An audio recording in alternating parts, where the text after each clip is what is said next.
Industries that are hot, sectors set to outperform the market. That's what's here in Zacks Industry Rank Analysis. Boy, do we have an interesting piece of analysis for you this week on the Industry Rank. Charles Rupplet, senior market analyst, uncovered it for us as he was actually sifting through data up in his office on the 14th floor of the broadcast center building here that we're in. And you found out something interesting. So you're looking at commodities on your radar screen this week. And the interesting thing you tell us about commodities is that earnings estimates are not following the meteoric soar of commodities. They're not, and I think it's important for people to understand just how much commodities have risen. Corn's at a 7 or 8 week high, wheat's at a 7 or 8 week high. Coffee, sorry to break this to all the coffee drinkers out there, it's up 30% since March. Yep. And so you're seeing this huge rise. Obviously, we're looking at oil in the mid-60s, kind of moving towards 70, not there yet, but certainly anybody going to the gasoline station knows how much oil's risen lately. So we're seeing all this. Gold itself is holding above 860. It touched that earlier this year. Has been trading near 1,000. Hasn't gotten above it, but again, it's testing that area. It was around the 970 range earlier this week. But what we're seeing is all this increase in commodity prices, but we're not seeing that translate to higher earnings forecasts for commodities companies. And it's interesting because we have seen some of these commodity stocks do extremely well. If you look at the gold mining ETF, GDX, that's been on a nice run up. But for people, what the main point about this article is that when you're looking at the run in commodities, it doesn't necessarily mean that business is better for the companies that actually sell the commodities. It's really a futures-related run and not a stock-related run. And so when you're looking at these companies, if you don't see the value, if you don't see the earnings estimates being revised upwards, that means the valuation is higher. And obviously, the higher the valuation goes, the more risky the stock is. And certainly, when you look at the sharp run commodities have had, you're really looking at an increased level of risk in the stocks. Doesn't mean they won't go higher, but I think people looking at it going, oh my gosh, commodities are running, I need to get into it, need to take a step back and be kind of cautious when they go into it, and maybe in some instances consider buying a commodities-based ETF versus buying a commodity-related stock. It's an important distinction that you make, although one that is not terribly abnormal.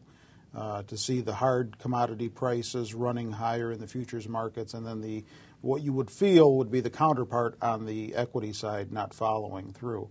Exactly, and there's a few reasons for it, and it really varies by the industry. And in this week's industry rank, I actually group in agriculture, metals, and energy, so people can kind of see what's affecting each. But I'll go over agriculture because that's a really good example of where there's a disconnect. Sure. We're seeing commodity prices going up, corn, wheat, as I said, sugar, we can name it.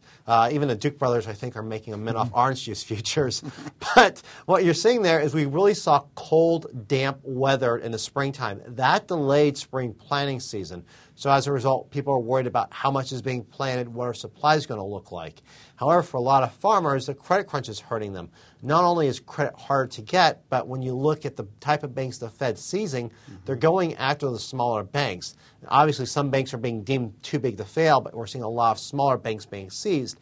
And if you're a rural community and they seize that one bank that you really depend on, it really creates a problem. And we have seen that in various rural communities where the primary bank has gone under because of the credit crunch, and that's created a lot of havoc for farmers. So as a result, we're seeing a lot of the fertilizer companies are struggling. Monsanto recently warned, saying its sales for herbicide aren't going to be as good as it first expected. So we're seeing estimates actually being cut on a lot of these companies, while at the same time we're actually seeing the cost of food products rise higher. And even I saw something from Dean Foods today where they're saying milk prices could go up because it's actually a good year for the dairy farmers. One area where you would almost expect to see the futures prices and the equity prices follow in lockstep is in that oil area, and still a disconnect there. Yeah, we are seeing estimates being revised a little bit in the oil sector. So I don't want to make it sound like there aren't anything's going on there, but mostly it's been in reaction to better than feared first quarter numbers. And what we're seeing, particularly among the oil and gas exploration companies, is that they're trying to keep their expansion plans within what their cash flow allows. They are increasing production, but really a lot of the first quarter earnings surprise came from the standpoint that they were able to control costs and keep costs under control. So you might be looking at a little bit better margins in terms of operating margins, but when you're looking at the gross margins, they're still really facing tough year-over-year comps, especially during the first half of this year. And I think secondly, you're actually looking at them not expanding as much as you would like given the run-up in oil prices. And it's interesting, our oil analyst, Shiraz Mian, works for Zacks Equity Research. He actually suggested that people look at the oil field companies like Weatherford, who are kind of more early-stage companies, on the idea that these companies won't expand, but because oil's above that $60 mark, they will spend a little bit on maintenance, a little bit on active drilling, and so that'll help those companies, but we're not really seeing a huge jump in oil prices being factored into a lot of the companies most sensitive to those oil prices. Some analysts are even saying now that it's hard to predict which will come first, 1,000 on the S&P or $100 barrel oil. Care to speculate? Yeah, that's kind of a tough call, and I think when you look at oil, I think the big thing to realize is China's still growing. India now has that new $2,000 automobile, the Tata, and so that's going to drive global demand for oil. China's been very active in talking to Brazil and other countries trying to secure more commodities for itself. So it's very possible you could see the U.S. continue to kind of just struggle along, really just kind of pace along at a very slow rate of growth, but see oil prices continue to rise because of demand from elsewhere in the world. All right.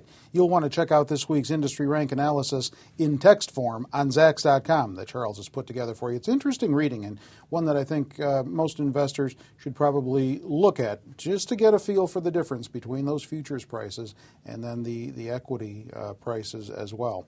Interesting reading, and you may want to put a copy on your own library as well, just to keep it on hand for reference. Zacks.com's homepage is where you can see it. Scroll down the page till you get to the headline, click on it, it'll take you right to it. With Charles Roplat, I'm Terry Ruffalo.